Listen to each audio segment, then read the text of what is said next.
Nasta'inuhu wa nastaghfiruh wa na'udzu billahi min shururi anfusina wa min sayyiati a'malina. Asyhadu an la ilaha illallah wa asyhadu anna Muhammadar Rasulullah. Allahumma shalli wa sallim wa barik ala Muhammad wa ala alihi wa sahbihi wa man tabi'ahum bi ihsan, amma ba'd. Faqala Allah ta'ala fil Qur'anil Karim, a'udzu billahi minasyaitonir rajim.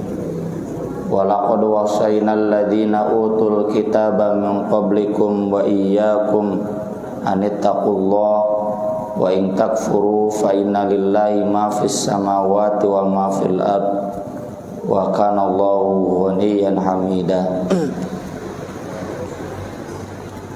Di pekan-pekan ini kita disibukkan ya dengan isu keputusan MK yang menolak gugatan nikah beda agama. Tapi di satu sisi kita bersyukur, di sisi lain ya jengkel juga ya. Kenapa jengkel? Karena semua media menyorotinya dengan sinis.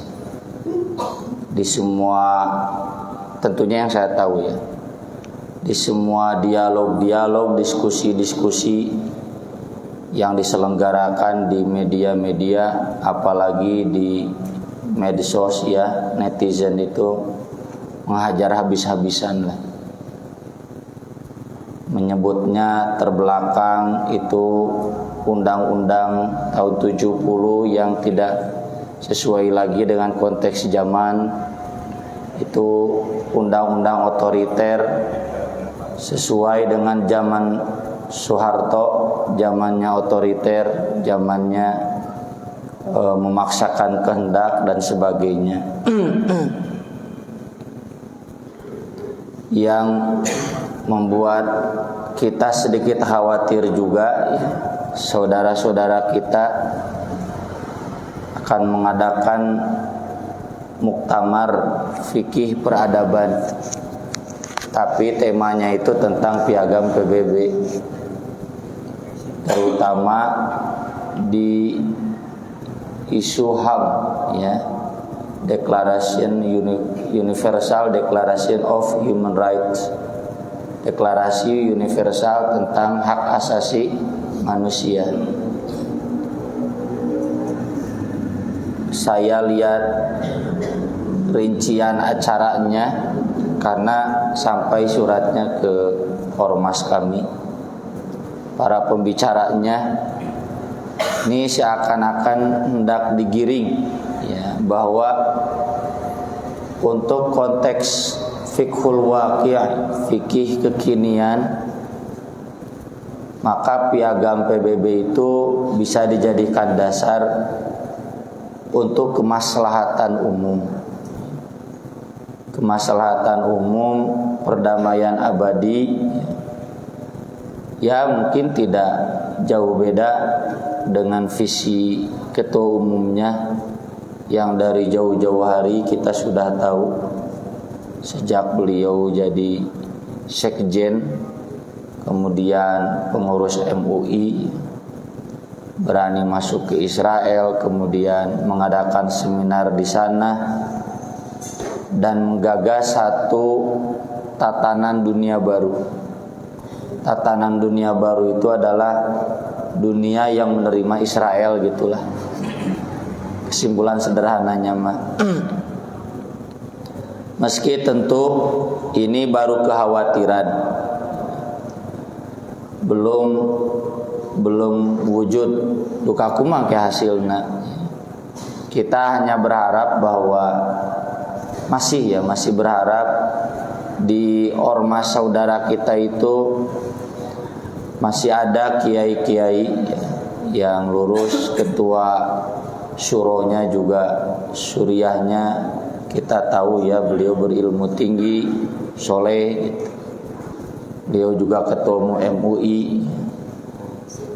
Meski ya tadilah ya, walau alam Apakah ini untuk membuka wacana dan sebagainya? Terlebih kita tahu beberapa kiai kena dah disebut nak kiai atau ku mararanehna sudah ada banyak yang terang-terangan ya mendukung LGBT, mendukung nikah beda agama. Semuanya berdalih dengan ijtihad kontemporer. Yang ijtihad kontemporer itu ujung-ujungnya ilmu-ilmu sosial sekuler. Jadi yang namanya piagam PBB itu dasarnya pasti humanisme. Humanisme itu paham tentang manusia, bahwa manusia itu pasti bisa mencapai kebenaran. Manusia itu pasti tahu kebenaran. Manusia itu pasti mampu mengetahui kebenaran tanpa campur tangan yang lain. Paham humanisme itu ya pasti sekuler, karena memang lahirnya di barat dulu. Humanisme ini sebagai antitesa agama, bahwa manusia bisa tahu kebenaran tanpa bimbingan wahyu, bahwa manusia bisa mencapai kebenaran tanpa agama. Dengan apa mereka bisa mencapai kebenaran? Dengan logika positif istilahnya. Positivistik itu semua orang bisa mengaksesnya, bisa membuktikannya. Saya sering kasih contoh. Kalau saya katakan gula manis, kan orang Hindu juga sepakat gula manis. Orang Buddha sepakat gula manis. Orang Amerika, orang Cina, orang apa, mereka bisa membuktikan, bisa merasakan bahwa memang gula manis. Nah, itu logika positif itu. Kalau saya katakan bahwa garam asin, semua sepakat karena bisa membuktikan. Kalau saya katakan ini air ini bening bukan putih, semua pasti sepakat bahwa air itu adalah bening. Bukan air kopi, coklat, bukan air susu putih. Mau lintas agama, lintas budaya, lintas bangsa, semuanya sepakat. Nah, itu yang jadi dasar humanisme, bahwa manusia itu sangat positif untuk mengetahui kebenaran karena punya standar yang sama. Apa standar yang sama? Logika positif itu. Logika positif yang nanti disebut positif itu karena digabungkan dengan empirisisme. Jadi bukan logika saja, tapi juga empirisisme pembuktian. Ya, logis empiris itu jadi teori sains hari ini, teori ilmiah. Dan dunia sains itu sekarang sudah masuk ke ranah budaya, ke ranah ilmu sosial. Jadi kalau kita bicara sains, itu bukan IPA saja, IPS pun sudah jadi sains. Makanya istilahnya ilmu pengetahuan sosial. Di UIN budaya disebutnya IBD, ilmu budaya dasar. Jadi sudah disainskan. Kenapa? Karena menurut logika positif, semua ilmu sudah positif. Ada banyak sisi-sisi kesepakatannya. Apa? Tadi itu ya logika positif. Yang itu menihilkan peran agama. Itulah humanisme. Humanisme itu keyakinan positif, ya, bahwa manusia itu bisa mencapai kebenaran, bisa mengetahui kebenaran tanpa harus berurusan dengan agama. Tanpa agama harus capek-capek ngurus manusia. Itu yang kita saksikan. Bahkan Yang membuat saya jengkel buru-buru ini pindahkeun. Kata Metro TV mana pikeun kamu ngundang penelepon. Menurut Anda bagaimana? Ting saha menelepon. Ini seperti yang dikritikkan oleh Al-Qur'an. Qul hal yastawil ladzina ya'lamuna wal ladzina la ya'lamun. Masa mau disamakan orang yang berilmu dan tidak berilmu? Wah, tuh nelpon teh pasti nu samadhab jeung Metro TV. Pasti nu samadhab jeung TV One. Saya enggak berpihak politik ya, mohon maaf. Hampir semua. Nu kieu wae ditanya ka penelpon gimana? Ah, buru-buru pindahkeun jangan ngadengeun lagi. Padahal banyak dari mereka itu orang Islam. Ini yang banyak diingatkan ya dalam Al-Quran kepada kita umat Islam agar jangan mengurangi kesesatan yang pernah sampai sekarang dialami oleh dua saudara tua kita, yaitu Yahudi dan Kristen. Yahudi dan Kristen itu saudara tua anu kafir gitu. Dulur sesama manusia dan kafir gitu. Bahkan dulur sesama umat Nabi, tapi mereka kemudian kafir. Kenapa mereka kafir? Kata kuncinya di yashtaruna bi ayatillahi thamanan qalila. Mereka berani menukarkan. Arti asal yashtarun itu membeli ayat-ayat Allah sesuatu yang harganya murah. Ayat Allah itu ibaratnya emas 1 kilo. Sesuatu yang murah itu ibaratnya bala-bala hiji gorengan. Kira-kira orang seperti apa kalau beli gorengan hiji make emas 1 kilo? Nu gelo lain pan gitu. Belagu banyak. Masa jangankan emas, ini aja enggak layak dihargai dengan emas 1 kilo. Jam tangan ini saja. Emas 1 kilo itu wah sebara miliar, seberat triliun, itu miliar lah, mal triliun. Masa beli jam gini rela mengorbankan emas yang 1 kilogram? Ayat-ayat Allah itu berharga, tapi mereka rela dibelikan, ditukarkan hanya untuk thamanan qalilan, sesuatu yang rendah. Apa sesuatu yang rendah itu? Dunia. Apa dunia itu? Dalam konteks hari ini adalah humanisme. Paham-paham duniawi, sekularisme. Sekular itu kan dari saikulum. Saikulum sudah kita bahas kan tahun kemarin. Saikulum itu artinya yang di sini, yang kini. Di sini tempat, kini waktu, yaitu dunia. Pokoknya nama yang benar itu yang ada hari ini, yang kasat mata, nu kahartiku akal, nu katingaliku indra, itu yang benar. Yang di luar itu tidak benar, karena susah dibuktikan. Semua orang juga tidak bisa membuktikan. Ini kan paham dunia, kekinian, kedisinian. Dunia itu kan dekat, akhirat itu yang jauh, yang gak kelihatan. Orang-orang Yahudi, orang Kristen dulu, awal mula mereka menjadi sesat, bahkan kafir, karena yashtaruna bi ayatillahi thamanan qalilah.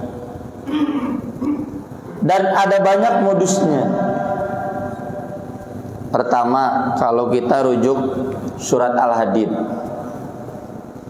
alam ya'ni lil ladzina amanu an takhsha qulubuhum li dzikrillah wa ma nazzala minal haqq wa la yakunu kalladzina utul kitaba min qablu fa tala alaihimul amadu faqasat qulubuhum wa katsirum minhum fasiqun.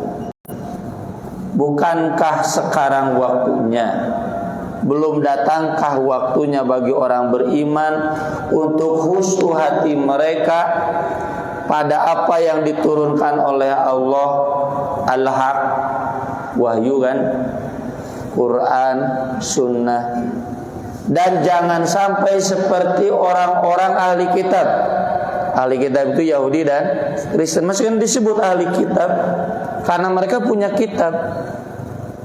Kitab Torah, kitab Injil, perjanjian lama, perjanjian baru, masih mereka pegang. Fatala alaihimul amad. Terlalu jauh jarak kitab itu kepada mereka. Jadi jaga jarak, physical distancing dah, ya. Jaga jarak ya, PPKM. Apa yang dimaksud jaga jarak? Para ulama menjelaskan,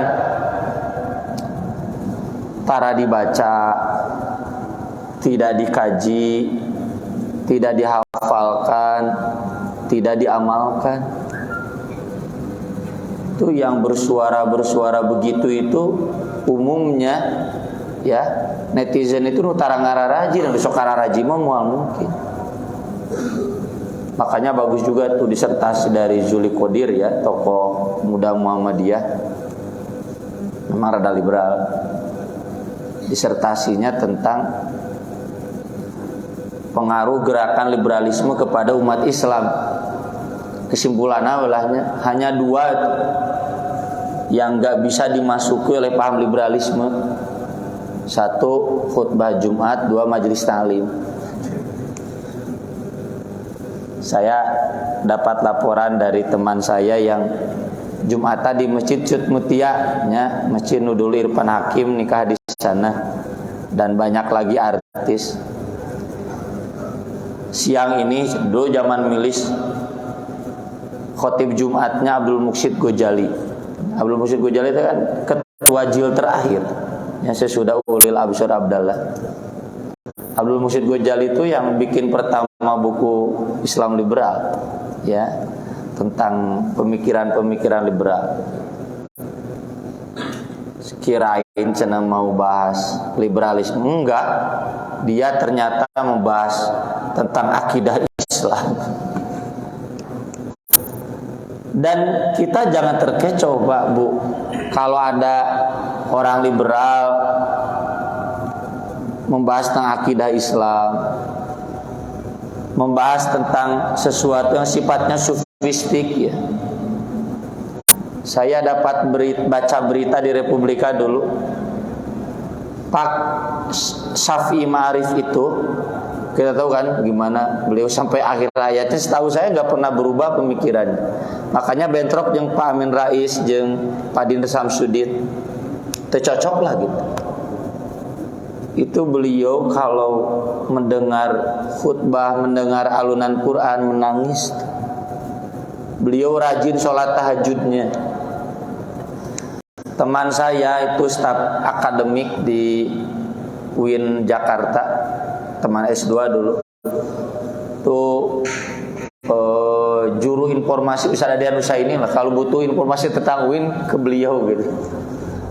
Data-data tentang kurikulum apa suka pakai teman saya. Beliau cerita Harun Nasution itu, ini mbahnya kan, Harun Nasution itu yang mengubah kurikulum UIN jadi liberal, alumni McGill University S2 S3 nya. Itu datang sholat duhur itu selalu paling awal ke masjid, 11:30 sudah datang ngaji Quran. Tapi saya tanya, pernah sebelum akhir hayatnya menyatakan mencabut pernyataan-pernyataannya dulu yang banyak merendahkan Quran hadis? Wallahu a'lam.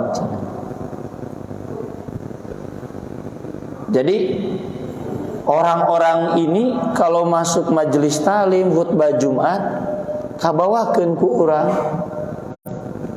mereka nggak berani, karena memang ini majelis ta'lim khutbah Jumat ini antah syaqulubum, nggak bisa jauh dari Al-Quran.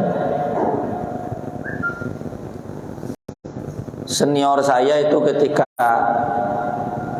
kami diskusi hermeneutika ya, saya dan yang lain-lainnya, sekarang jadi rektor IAI Persis, beliau ngacung dari belakang, liur cenalah ngabahas hermeneutika, jadi kumaha kieu we, buktikan saja nih ku para ahli hermeneutika sok nyieun cenah hermeneutika Al-Qur'an sajuz we cenah gitu, sajuz Al-Qur'an. Alhamdulillah sampai sekarang nggak ada dan nggak mungkin ada, karena hermeneutika itu akan dihantam oleh ayat-ayat Al-Quran itu sendiri. Hermeneutika akan mendangkalkan keyakinan, mendangkalkan tauhid. Mana mungkin itu Al-Quran galak itu ya meneguhkan tentang tauhid. Moal mungkin dina ayana ge babari ngabantahan. Maksud saya tadi jangan tertipu, karena memang begitulah orang-orang pluralis. Kata Dawam Raharjo ya di bukunya Argumen Islam Pluralisme, buku Budi Munawar Rahman. Pak Bu, yang disebut pluralisme itu bukan kata saya ya. Saya yakin bahwa Islam itu yang paling benar. Tapi saya juga yakin bahwa Kristen itu benar menurut standar Kristen. Tak gitu. Jadi kalau orang-orang liberal ceramah khutbah Jumatnya bagus, ngajarkan akidah Islam kuat, mereka juga dari segi ibadah mungkin lebih soleh tibatan urang. Ya gak terlalu aneh. Dulu Mu'tazilah juga begitu. Kenapa Mu'tazilah banyak pengikutnya? Karena ulama-ulama Mu'tazilah itu hampir semuanya zuhud. Tidak ada yang kaya. Tidak ada yang kaya itu. Tinggal di tenda-tenda kulit binatang gitu kan, orang Arab. Siga Muammar Gaddafi dulu lah, nyambut Presiden Amerika di tenda we. Karena tarekat kan Muammar Gaddafi, tarekat almarhum Ustaz Arifin Ilham ya. Sama gitu maksud saya, satu thariqah. Mereka sampai wah ceneni soleh ya, tidak gila dunia dan sebagainya. Artinya menurut Al-Quran penyebab mereka tidak khusyuk kepada kitabnya itu karena terlalu jaga jarak. Bukan aktivis majelis talim, bukan aktivis pengajian. Kalau orang jadi aktivis pengajian, majelis talim tuh nggak mungkin dia tidak takut dengan Al-Quran. Ayat-ayat Allah nggak mungkin diperjualbelikan dengan humanisme. Sieun atuh mau dikemanakan itu akidahnya. Nah, cenah Ustad Arinu tadi eta orang-orang liberal di satu sisi gitu, di sisi lain begini. Nah, ini juga yang dikritikkan oleh Al-Quran. Ada banyak. Saya baca contoh dua saja. Di surat Al-A'raf nih dua-duanya. Fa khalafa min ba'dihim khalfu warithul kitab ya'khuduna 'arada hadzal adna wa yaquluna sayughfaru lana. Sesudah Nabi Musa lahirlah generasi yang mewarisi kitab. Jadi mereka paham kitab. Tapi ya'khuduna 'arada hadzal adna, mereka mengambil bagian yang sangat rendah ini, bagian dunia. Dan kita tahu dalam sejarahnya bagaimana Yahudi itu mudah berasimilasi dengan budaya barat. Jadi agar Yahudi diterima di barat, asimilasi dengan budaya barat. Kristen agar diterima di barat, kan Kristen itu agama Israel, nggak boleh disebarkan keluar Israel. Tapi ternyata di disebarkan keluar Bani Israel. Harusnya untuk bangsa Israel saja. Sebarkan ke Eropa, ke Romawi, ke Yunani, dan kemudian mengalami asimilasi, adaptasi. Ini yang dimaksud ya'khudun arada hadal adna, dan mereka wa yaquluna sayughfaru lana, kita insya Allah akan diampuni gitu. Jadi pede, rasaan geus apal ayat-ayat. Wa yatihim aradun mithlu ya'khudhu, kalau datang lagi bagian-bagian duniawi itu yang kaitannya dengan kepentingan duniawi, baik dari keilmuan, baik dari segi politik, baik dari pertimbangan ekonomis, apapun bukan duniawi, ya'khudhu, mereka ambil lagi itu dunia itu dan mengorbankan kitab. Alam yu'khad alaihim mitsaqul kitab alla yaqulu 'ala Allahi illa al-haq, apakah belum diambil perjanjian dari mereka bahwa mereka tidak boleh mengatakan atas nama Allah kecuali kebenaran.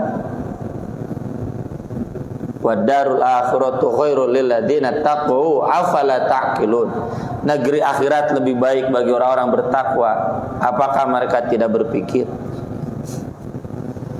Di ayat sebelumnya lebih kasar lagi, watlu alaihim naba'al ladzi atainahu ayatina, bacakan kepada mereka kisah seseorang yang diberi ayat-ayat kami. Ini seorang ulama Yahudi. Fansalahu minha, tapi dia malah jauh dari ayat-ayat itu. Padahal dia rabi Yahudi, ulama Yahudi. Fatba'ahu syaitan, akibatnya dia diikuti oleh setan. Fakana minal ghawin, dia pun menjadi sesat. Walau syi'na la rafa'nahu biha, padahal kalau kami menghendaki kami akan angkat derajat dia. Walakinnahu akhlada ilal ardi, tapi dia lebih berat kepada bumi. Ini tadi dunia. Hati dia lebih condongnya kepada humanisme. Jadi bukan piagam PBB yang harus sesuai dengan Quran, tapi Quran disesuaikan dengan piagam PBB. Bukan humanisme yang disesuaikan dengan Quran. Kan kita menolak humanisme bukan berarti Islam tidak humanis, ya. Humanis dalam pengertian berperi kemanusiaan, ya, tolong menolong, manusiawi, ya jelas itu ajaran Islam. Tapi humanisme ini harus disesuaikan dengan Al-Quran.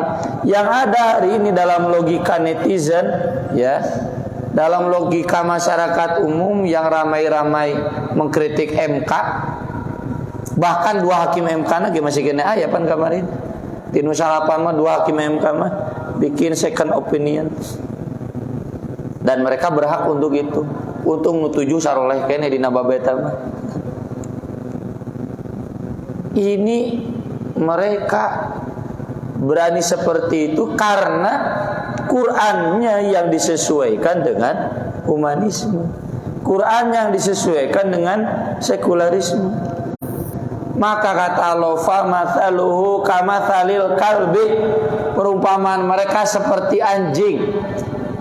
Ini kritikan dari Allah buat ulama-ulama Yahudi, termasuk naudzubillah min dzalik. Tong disebut ulama lah, ada ulama masih yang kalau, ya.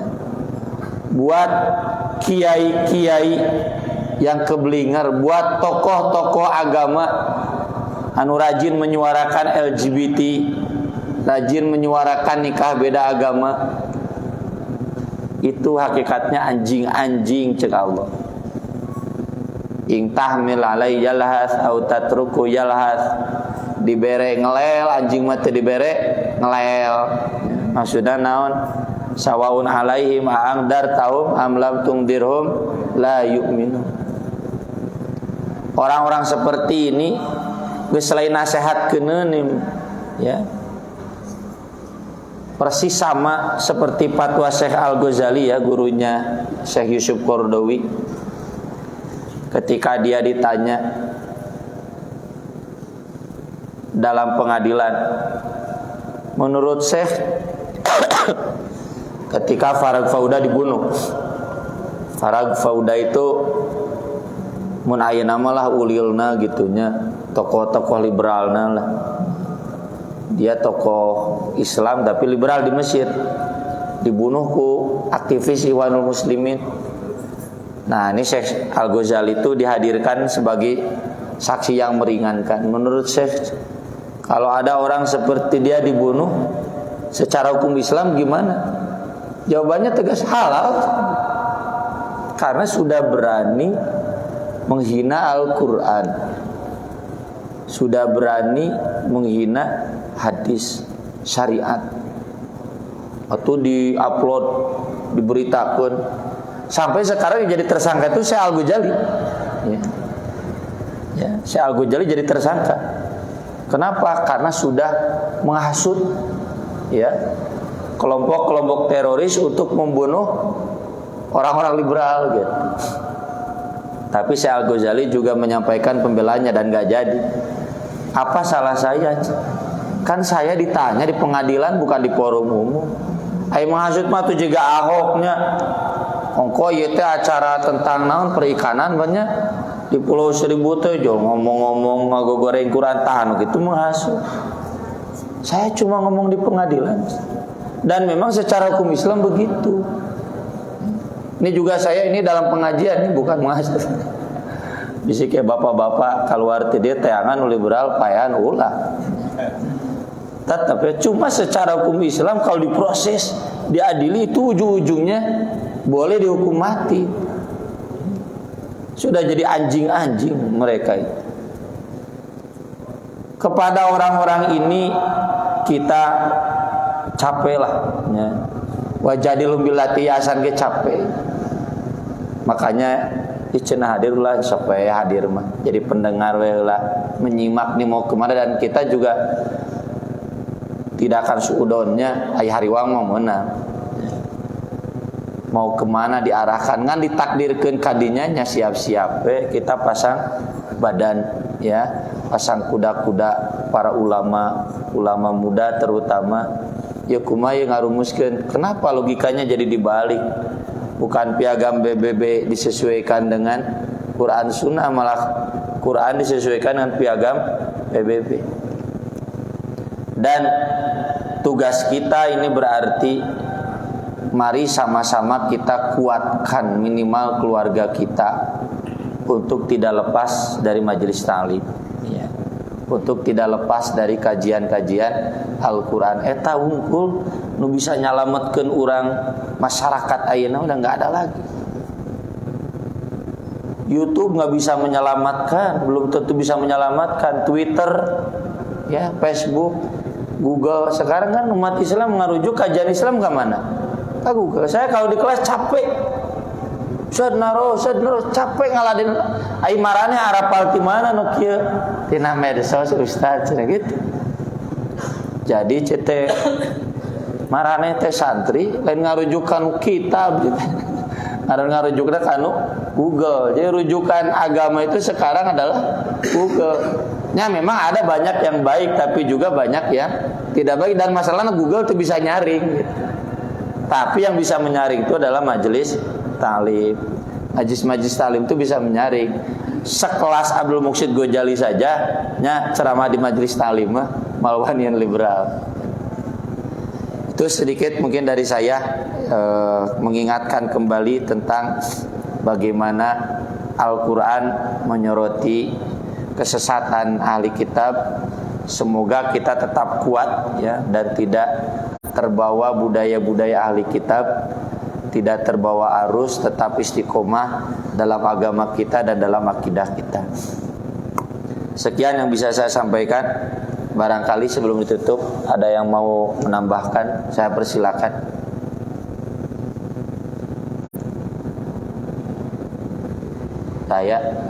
Saya sabiostur nuhun.